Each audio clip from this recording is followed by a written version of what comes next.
디모데후서 1장 3절에서 7절까지 말씀입니다. 내가 밤낮 간구하는 가운데 쉬지 않고 너를 생각하여 청결한 양심으로 조상적부터 섬겨오는 하나님께 감사하고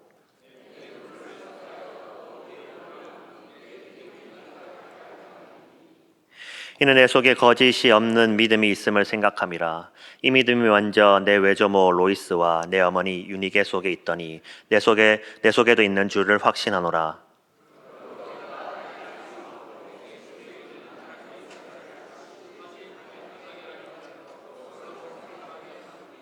함께 보겠습니다. 하나님이 우리에게 주신 것은 두려워하는 마음이 아니요 오직 능력과 사랑과 절제하는 마음이니. 아멘. 네, 오늘은 어린이 주일입니다. 오늘 이 자리를 한번 둘러보시겠습니까? 많지는 않지만 우리 가운데 아이들이 앉아 있습니다. 먼저 우리 아이들을 향해 제가 먼저 질문 하나 할게요.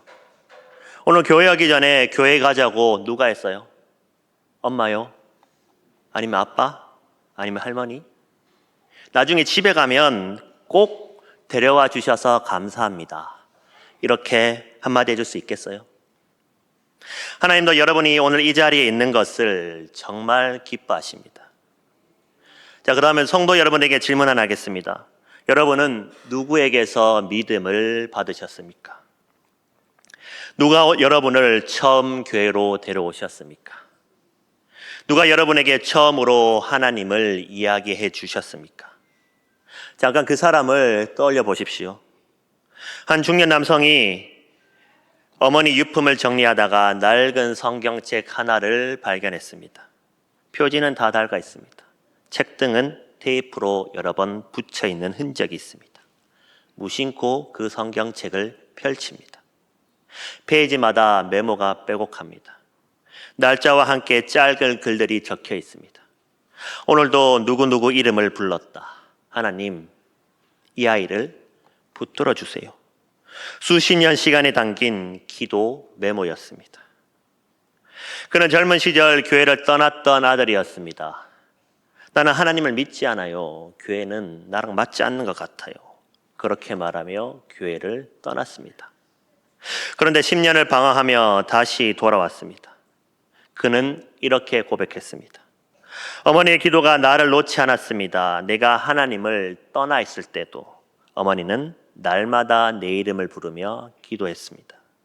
어머니는 단 한 번도 나를 포기하지 않으셨습니다. 어머니는 아들이 돌아오는 날을 보지 못하고 먼저 하나님의 곁으로 갔습니다. 그러나 그 기도는 사라지지 않았습니다. 믿음은 이렇게 흘러갑니다. 어머니의 기도로, 아버지의 삶으로, 할머니의 손길로, 할아버지의 묵묵한 동행으로. 강물이 위에서 아래로 흐르듯 믿음도 한 세대에서 다음 세대로 흘러갑니다. 오늘 보면 디모데후서 1장에는 외조모 로이스, 어머니 유니게, 그리고 디모데 세 세대의 믿음 이야기가 담겨져 있습니다. 그렇다면 믿음은 어떻게 흘러갑니까?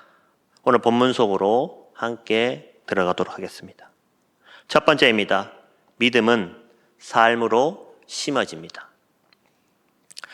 5절을 제가 봉독하도록 하겠습니다. 이는 내 속에 거짓이 없는 믿음이 있음을 생각함이라. 이 믿음은 먼저 내 외조모 로이스와 내 어머니 유니게 속에 있더니 내 속에도 있는 줄을 확신하노라.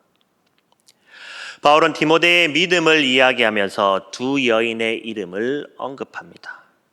외조모 로이스, 어머니 유니게. 이 두 사람은 성경에서 이 구절 외에는 거의 등장하지 않습니다. 유명한 사람도 아닙니다. 역사에 이름을 남긴 사람도 역시 아닙니다. 그런데 바울은 왜 이 두 사람을 언급했을까요? 디모데의 믿음이 어디서 왔는지를 말하고 싶었기 때문입니다. 한 가지 더 살펴볼 것이 있습니다. 사도행전 16장에 보면 디모데의 아버지는 헬라인, 즉 믿지 않는 이방인이었습니다. 완벽한 신앙 가정이 아니었습니다. 혹시 오늘 이 자리에 이런 분이 계십니까? 배우자가 믿지 않아 혼자 아이들 신앙 교육을 감당하고 있는 분, 사별이나 이혼으로 홀로 자녀를 키우고 계신 분, 자녀가 교회를 떠나 손주를 데리고 나오신 조 부모님, 디모데의 가정이 바로 그런 가정이었습니다. 하나님은 완벽한 가정을 요구하지 않으십니다. 믿음 하나를 요구하십니다. 그렇다면 그 믿음은 무엇입니까? 바울은 한마디로 표현합니다. 거짓이 없는 믿음입니다.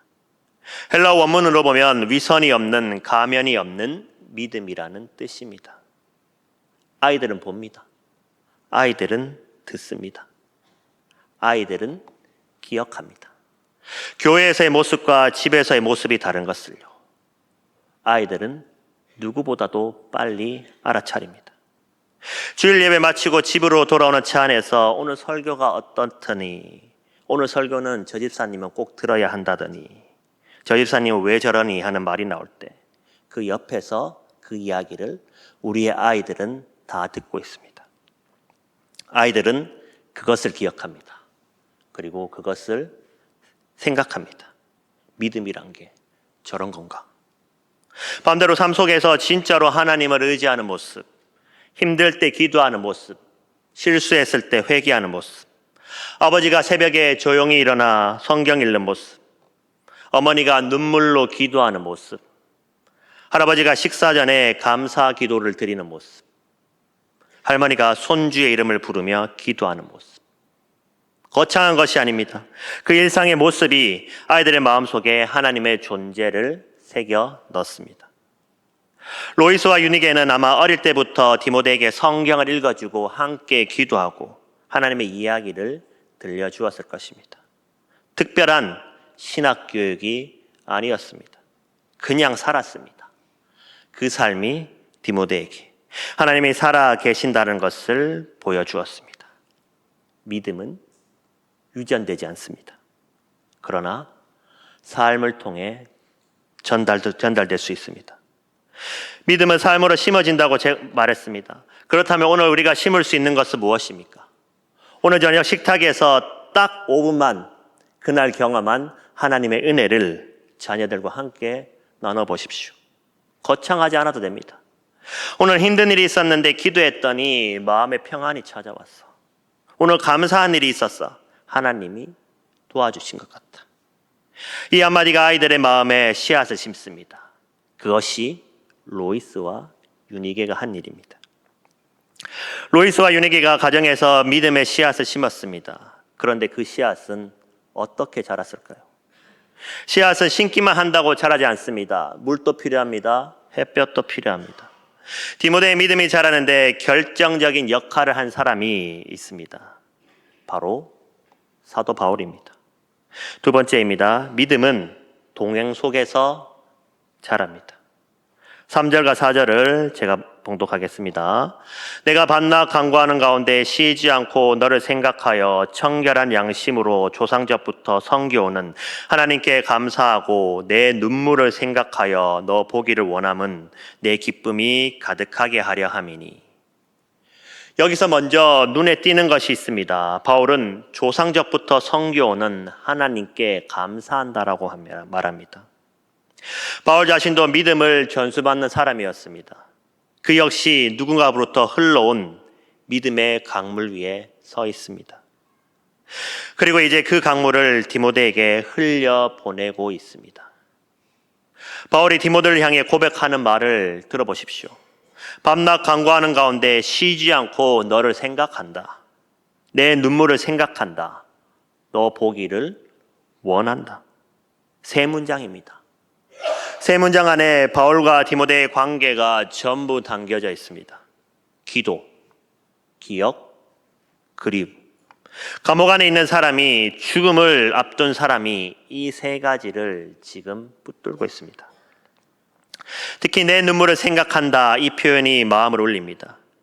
이것은 바울과 디모데가 마지막으로 헤어지던 날 디모데가 흘린 눈물입니다. 언제 다시 만날 수 있을지 모르는 이별이었습니다. 바울은 지금 로마 감옥 안에 있습니다.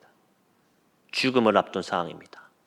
그런데도 그 눈물을 잊지 못하고 있습니다. 디모데야, 나는 아직도 내 눈물이 생각난다.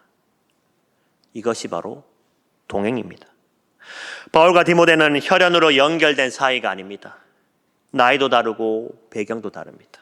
만난 것도 전도 여행 중이었습니다. 그런데도 바울은 디모데를 사랑하는 아들이라 부릅니다. 디모데후서 1장 2절에 그렇게 기록합니다. 신앙 전수는 혈연을 넘어섭니다. 제가 직접 들은 이야기입니다. 한 청년이 중학교 때 부모님의 이혼으로 교회를 떠났습니다. 세상이 무너지는 것 같았고 하나님이 너무나 원망스러웠습니다. 그런데 그 교회에 50대 장로님 한 분이 매달 한 번씩 그 청년에게 문자를 보냈습니다. 길지 않았습니다. 딱 한 줄이었습니다. 누구누구야. 장로님이 오늘도 너를 위해 기도했다. 청년은 처음에 무시했습니다. 두 번째도 세 번째도 계속해서 무시했습니다. 왜 이러시지 싶었습니다. 그런데 1년이 지나고 2년이 지나도 그 문자는 멈추지 않았습니다. 청년은 나중에 이렇게 고백했습니다. 세상이 다 나를 포기한 것 같을 때 장로님의 문자만은 멈추지 않았습니다. 그것이 다시 나를 하나님께로 데려왔습니다. 그 장로님은 그 청년의 부모가 아니었습니다. 가르치는 교사도 물론 아니었습니다. 그냥 함께 걸어준 사람이었습니다. 신앙 정수는 커리큘럼이 아니라 동행입니다. 오늘날 자녀의 신앙 교육을 교회에만 맡기거나 반대로 가정에서만 해결하라는 경우가 있습니다. 그러나 성경이 보여주는 그림은 다릅니다. 가정과 교회 공동체가 함께 다음 세대를 세우는 것입니다. 오늘 이 자리에 계신 성도 여러분, 우리 교회 아이 중 몇 명의 이름을 알고 계십니까? 몇 명의 아이를 위해 기도하고 계십니까? 자녀가 없으신 분도, 나이가 많으셔서 아이들과 어색하신 분도 괜찮습니다. 모두가 누군가에게는 바울이 될 수 있습니다. 믿음은 동행 속에서 자란다고 했습니다. 그렇다면 오늘 우리가 함께 걸어줄 수 있는 것은 무엇일까요? 오늘 예배가 끝난 후 우리 교회 아이 한 명 한 명에게 다가가 이름을 불러주십시오.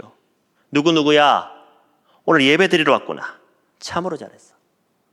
장로님이, 집사님이, 권사님이 너를 위해 기도할게. 그 한마디가 그 아이에게는 평생 남을 수 있습니다. 혈연이 아니어도, 가르치는 교사가 아니어도 진심으로 이름을 불러주는 어른 한 명이 하나의 믿음을 세울 수 있는 것입니다. 로이스와 유니게가 씨앗을 심었습니다. 그런데 그것으로 끝입니까? 아닙니다. 심어지고 자란 믿음은 반드시 내 믿음이 되어야 합니다. 그런데 지금 디모데에게는 문제가 생겼습니다. 믿음의 불꽃이 꺼져가고 있었습니다. 세 번째입니다. 믿음은 내 것이 되어야 열매를 맺습니다. 6절과 7절을 제가 봉독하도록 하겠습니다. 그러므로 내가 나의 안수함으로 내 속에 있는 하나님의 은사를 다시 불일듯하게 하기 위하여 너로 생각하게 하노니, 하나님이 우리에게 주신 것은 두려워하는 마음이 아니요 오직 능력과 사랑과 절제하는 마음이니. 바울은 말합니다. 내 속에 있는 하나님의 은사를 다시 부릴 듯 하게 하라. 다시 부릴 듯 하게 하라. 헬라어 원문을 보면 꺼져가는 불씨를 다시 살린다라는 뜻입니다. 완전히 꺼진 불이 아닙니다. 아직 불씨가 남아 있습니다. 그 불씨를 다시 살려내라는 것입니다. 한번 상상해 보십시오. 겨울 새벽, 장작불이 거의 꺼져가고 있습니다. 불씨만 빨갛게 남아 있습니다. 그때 불씨를 향해 입으로 불어넣으면 불꽃이 다시 살아납니다. 바울이 디모데에게 하는 말이 그것입니다. 디모데야, 네 안에 아직 불씨가 있다. 그 불씨를 살려내라. 왜 디모데의 불씨가 꺼져가고 있었을까요? 7절이 답을 줍니다. 하나님이 우리에게 주신 것은 두려워하는 마음이 아니요. 디모데는 두려워하고 있었습니다. 바울은 감옥에 갇혀 있고 기독교에 대한 박해는 심해지고 자신도 언제 잡혀갈지 모르는 상황. 그 두려움이 믿음의 불꽃을 꺼지게 하고 있었습니다. 하나님이 우리에게 주신 것은 무엇입니까? 능력과 사랑과 절제하는 마음입니다. 능력. 하나님이 함께 하신다는 확신에서 오는 힘입니다. 두려움이 찾아올 때 하나님이 나와 함께 하신다. 그 확신이 우리를 다시금 일어서게 합니다. 사랑. 하나님의 사랑을 경험하고 그 사랑으로 살아가는 삶입니다. 두려움은 사랑 앞에서 물러갑니다. 요한일서 4장 18절은 말합니다. 사랑 안에 두려움이 없고 온전한 사랑이 두려움을 내쫓나니. 그리고 절제. 헬라어 원문은 흔들리지 않는 내면의 안정감이라는 뜻입니다. 단순히 참는 게 아닙니다. 어떤 상황에서도 중심을 잃지 않는 힘입니다. 폭풍이 불어도 뿌리가 깊은 나무는 흔들리지만 쓰러지지 않습니다. 혹시 오늘 이 자리에 믿음의 불꽃이 꺼져가고 있는 분이 계십니까? 한때는 뜨거웠는데 지금은 그 열기가 느껴지지 않는 분. 기도가 잘 안 되고 말씀이 잘 들리지 않는 분. 바울이 오늘 여러분에게도 말합니다. 아직 불씨가 있습니다. 그 불씨를 살려내십시오. 그리고 이것은 디모데만의 이야기가 아닙니다. 우리가 다음 세대에게 믿음을 전해줄 때도 두려움을 심어주는 방식으로 해서는 안 됩니다. 교회 안 나오면 큰일 난다. 하나님이 벌 주신다. 이런 말로 심어진 믿음은 두려움이 사라지는 순간 함께 사라집니다. 능력과 사랑과 절제. 하나님이 살아계시고 나를 사랑하시고 나와 함께 하신다는 확신. 그 사랑의 확신 위에 세워진 믿음. 두려움이 아닌 사랑으로 뿌리 내린 믿음. 그 믿음이 내 것이 될 때 반드시 열매를 맺습니다. 로이스가 심은 믿음은 유니게 안에서 열매를 맺었습니다. 유니게가 심은 믿음은 디모데 안에서 열매를 맺었습니다. 오늘 우리가 심은 믿음도 우리 아이들 안에서 반드시 열매를 맺을 것입니다. 그것이 바로 하나님의 약속입니다. 믿음이 내 것이 되어야 열매 맺는다라고 했습니다. 그렇다면 오늘 우리가 전해줄 수 있는 것은 무엇입니까?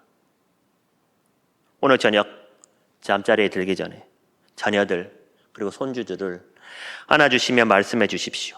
하나님은 너를 정말 사랑하는 분이야. 그리고 나도 너를 사랑해. 두려움이 아닌 사랑으로 전해진 믿음의 씨앗이 반드시 그 아이 안에서 풍성한 열매를 맺을 것입니다. 그리고 우리 아이들에게도 한마디 하겠습니다. 우리 친구들 지금은 엄마 아빠의 손을 잡고 할머니 할아버지의 손을 잡고 교회합니다. 그것만으로도 너무나 잘하고 있는 겁니다. 그런데 저에게는 한 가지 소망이 있습니다. 언젠가 친구들이 스스로 나는 하나님이 좋아요. 나는 하나님을 믿어요. 이렇게 말하는 날이 오기를 간절히 바랍니다. 엄마 아빠의 하나님이 나의 하나님이 되는 그날을 위해 우리 어른들이 오늘 여기서 약속할게요. 친구들 곁에서 함께 걸어가겠다고.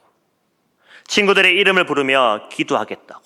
우리가 약속할게요. 잠시 눈을 한번 감아볼까요?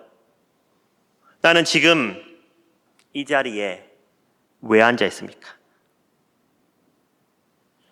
누군가가 나에게 믿음을 흘려 보내주었기 때문입니다. 어머니의 기도, 아버지의 삶, 할머니의 손길, 할아버지의 묵묵한 동행, 한 선생님의 말씀, 한 친구의 초청. 완벽한 환경이 아니어도 누군가가 나에게 믿음의 강물을 흘려 보내주었기 때문에 오늘 내가 이 자리에 와서 예배드리고 있는 겁니다. 오늘 이 자리까지 나를 데려온 그 사람이 떠오르십니까? 이제 눈을 떠볼까요? 그 믿음의 강물이 나에게까지 흘러왔습니다. 이제는 우리 차례입니다. 내 차례입니다. 로이스가 심었기에 유니게가 자랐습니다. 유니게가 전수했기에 디모데에게 세워졌습니다. 디모데가 불태웠기에 수많은 교회가 세워졌습니다. 그 믿음의 강물이 2000년을 흘려 오늘 우리에게까지 왔습니다. 이제 그 강물을 누군가에게 흘려보내는 것. 그것이 오늘 우리에게 주어진 사명입니다. 오늘 이 자리에 앉아있는 우리 아이들을 보십시오. 저 아이들에게 그 믿음의 강물이 흘러가야 합니다. 오늘 우리가 드린 세 가지 약속을 기억하십시오. 저녁 식탁에서 5분 하나님의 은혜를 나누는 것. 예배 후 한 명의 아이의 이름을 불러주는 것. 오늘 저는 잠자리에서 자녀를 안아주며 하나님이 너를 사랑하신단다 이렇게 말해주는 것. 이 세 가지가 오늘 우리가 흘려보내는 믿음의 강물입니다. 우리를 통해서.